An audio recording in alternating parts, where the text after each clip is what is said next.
Hi friends, நான் உங்கள் anime freak வந்துட்டேன். நாம இப்போ த ஹீரோ ரிட்டர்ன்ஸ் எபிசோட் 41 பார்க்கலாம். இதுக்கு முன்னாடி உள்ள எபிசோடெல்லாம் நீங்கள் பார்க்கலன்னா மறக்காமல் போய் பார்த்துட்டு வந்துருங்க. டிஸ்கிரிப்ஷனில் லிங்க் கொடுத்துருக்கேன்.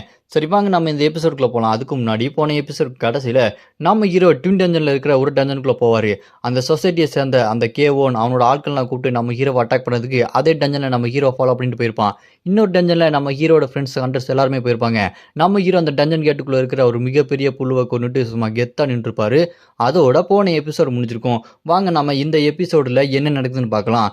இந்த எபிசோட் ஸ்டார்டிங்கில் நம்ம ஹீரோ போன அந்த டஞ்சனுக்குள்ளே ஃபாலோ பண்ணிவிட்டு அந்த கேவோனும் அவனோட அந்த ஹண்டர்ஸ் எல்லாருமே போயிருப்பாங்க. அங்கே பார்த்தா நம்ம ஹீரோ அங்கே இருக்க பெரிய பெரிய புழுவெல்லாம் கொண்டுட்டு அங்கே செத்து கிடக்கும்.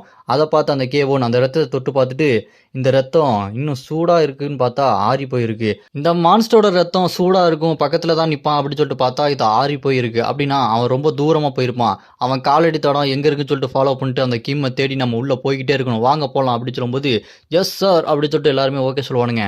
அந்த கேவோன் மனசுக்குள்ளே, இந்த புழுவெல்லாம் பார்த்தா ஒரு எல்லோ டஞ்சனில் இருக்கிற பாஸ் மாதிரி இருக்குது.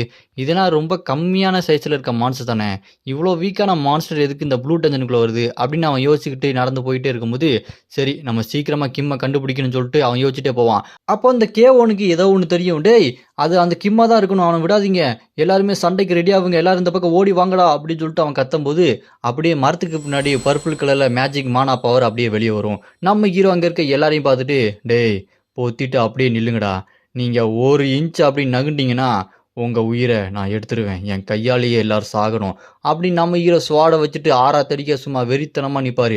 நம்ம ஹீரோவை பார்க்குறதுக்கே சும்மா மாசாக இருக்கும். அப்படி இந்த பக்கம் பார்த்தா இன்னொரு பக்கத்து டஞ்சனில் மொட்டத்தலையன் அந்த ஸ்பெஷல் ஃபோர்ஸ் எல்லாருமே அங்கே இருக்கிற பூச்சி மான்சரை வம்பிழுப்பாங்க.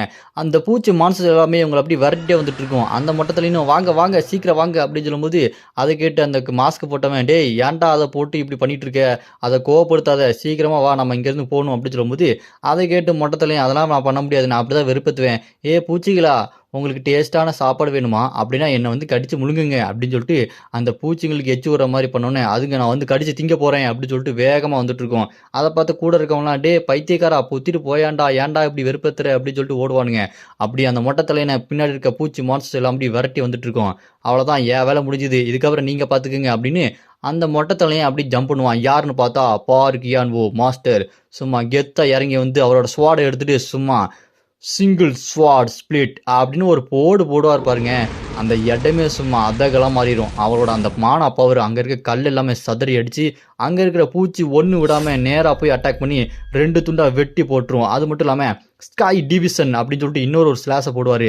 இன்னும் பின்னாடி நிறையா கொசன்னு நிறையா பூச்சிகளாக வந்துட்டு இருக்கும். அது எல்லாத்தையுமே துண்டு துண்டாக வெட்டி போட்டு தள்ளிடும். அங்கே மேலே நின்று மொட்டத்துலையும், மாஸ்டர் பார்க்கிங் நீங்கள் செம்மையாக பண்ணிட்டீங்க போங்க, ஒன்று கூட மிச்சம் இல்லை போலையே அப்படின்னு சொல்லும்போது அதை கேட்டு அவர், ஏய் நம்ம ரிலாக்ஸ் ஆகிறதுக்கு டைம் இல்லை, என்ன வேணால் நடக்கலாம், கொஞ்சம் நம்மளோட பிளான் என்னென்னு கரெக்டாக பண்ணுங்க அப்படின்னு சொல்லும்போது அந்த மொட்டத்துலையும், ஐயா நம்ம எதிர்பார்த்த மாதிரியே பாருங்க, இன்னும் நிறைய வந்துக்கிட்டே இருக்குதுங்க, என்ன இதுங்க அடங்காத போல இருக்குது, எங்கேருந்து வந்துக்கிட்டே இருக்குன்னு தெரியல, எரிச்சலாக இருக்குது, சரி நம்ம அடுத்த ஸ்டெப்புக்கு போகலாம் மாஸ்டர் அப்படின்னு சொல்லிட்டு அந்த மொட்டத்துலையும் அடுத்த சண்டைக்கு போகலான்னு சொல்லிட்டு போயிட்டு இருப்பான். இந்த பக்கம் பார்த்தா தாமஸ், நானும் ரெடியாக இருக்கேன் அப்படின்னு சொல்லும்போது பின்னாடி நம்ம சாயும் லீயும் இருப்பாங்க.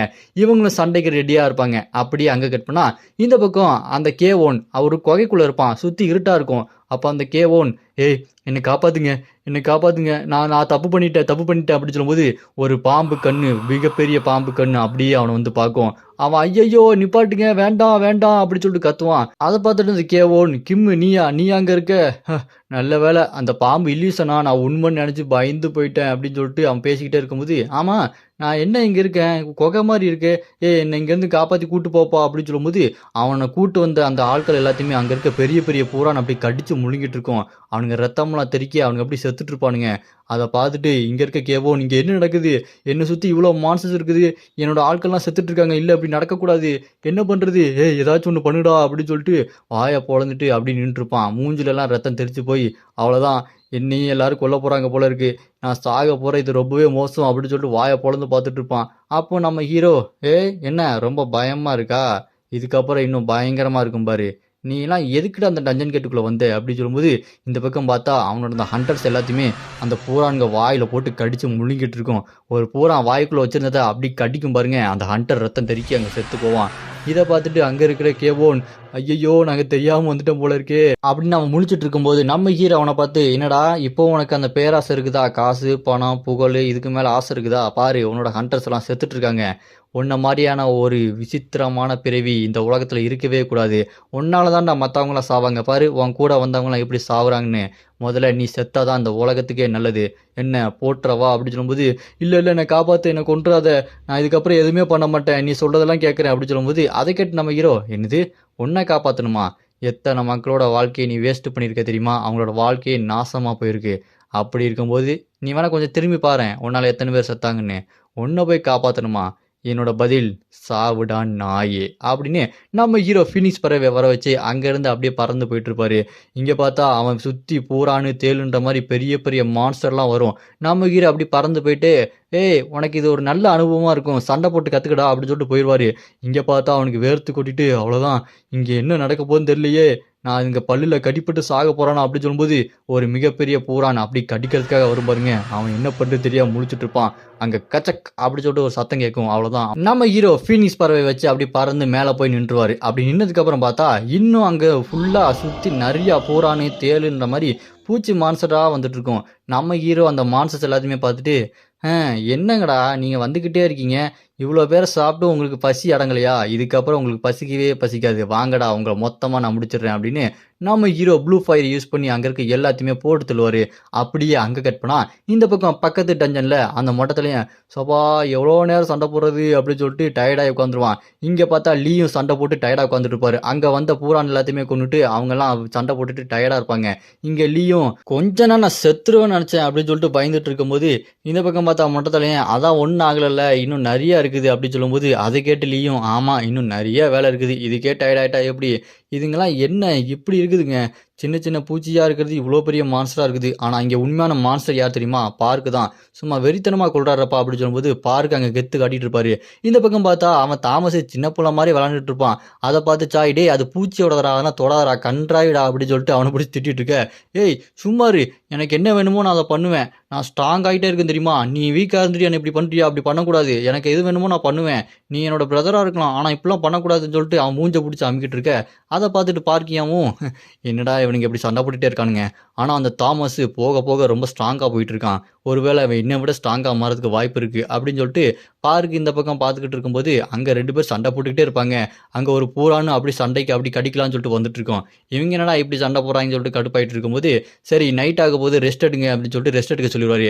அப்புறம் எல்லாருமே கேம்ப் ஃபயர பத்த வச்சுக்கிட்டு ஆள் ஆளுக்கு ரெஸ்ட் எடுத்துட்டு இருப்பாங்க.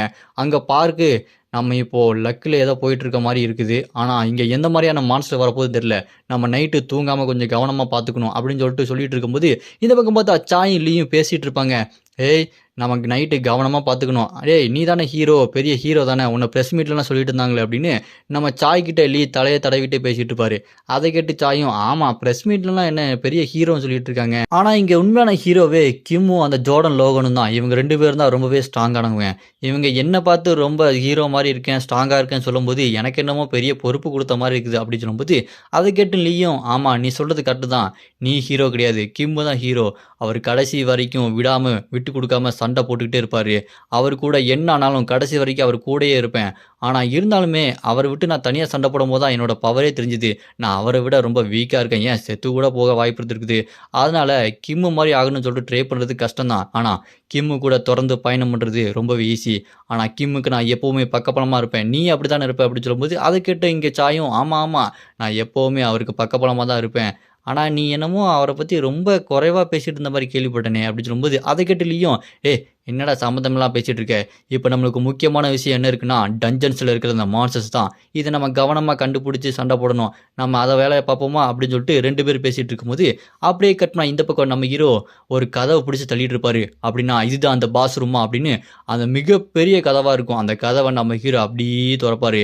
அப்படி தொறந்துட்டு, "பாஸ கொல்ல வேண்டிய நேரம் வந்துருச்சு.